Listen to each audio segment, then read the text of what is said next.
गुनाह किसने किया? मांट मीट खिला के तुमने किया, अंडा बंडा खिला के तुमने किया। वैसे व्यासपीठ से ये सब नाम नहीं लेने चाहिए, पर आई एम सॉरी, मैं थोड़ा एक्सपोज कर रहा हूं। क्यों कर रहा हूं? क्योंकि ये उदाहरण है हमारे इतिहास में। और आजकल तो देखो साहब, रसगुल्ला की दुकान पे उतनी भीड़ नहीं है जितनी भीड़ उन दुकानों पे है। एक और बात बता दूं, अगर आप मांस खाते हो, अगर आप गंदी चीज खाते हो, आपके विचार कभी शुद्ध नहीं हो सकते, कभी नहीं हो सकते, कभी होंगे नहीं। और बहुत से लोग को ये गलत फहमी है, हमारे हिंदू दोस्त लोग को, कि उनकी मजहबी किताबें गोश्त खाने से रोकती हैं। ये गलत फहमी है। अगर आप उनकी मजहबी किताब पढ़ेंगे, उनकी मजहबी किताबों में गोश्त खाने की ममानियत नहीं है।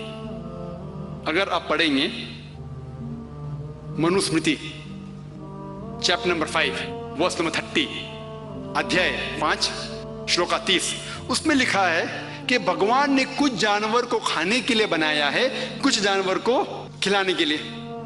God has created some animals to eat and some to be eaten. अगर आप वो जानवर खाते हैं जो खाने के लिए बनाए गए हैं, तो आप कुछ गुनाह नहीं करते। मनुस्मृति अध्याय 5 श्लोका नंबर 30। आगे आप पढ़ेंगे मनुस्मृति अध्याय 5 श्लोका नंबर 31 में कहा गया है कि अगर आप वो जानवर का कत्ल करते हैं जो पूजा के लिए बनाए गए, तो आपको कोई गुनाह नहीं है।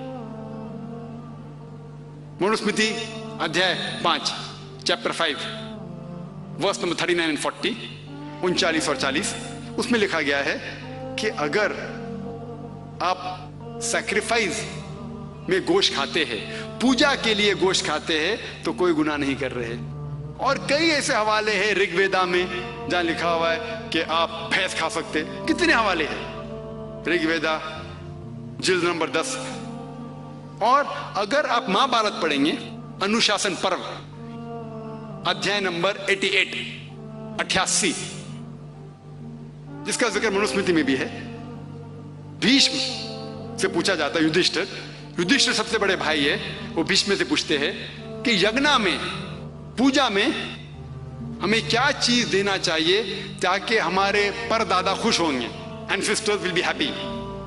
तो भीष्म जवाब देते हैं कि अगर आप भाजी, फल और चावल देंगे तो हमारे परदादा 1 महीने के लिए खुश होंगे। अगर फल, भाजी, चावल देंगे 1 महीने के लिए। अगर आप मच्छी देंगे तो 2 महीने के लिए। अगर गोश्त देंगे तो 3 महीने के लिए। अगर खरगोश देंगे तो 4 महीने के लिए। अगर बकरी देंगे तो 5 महीने के लिए।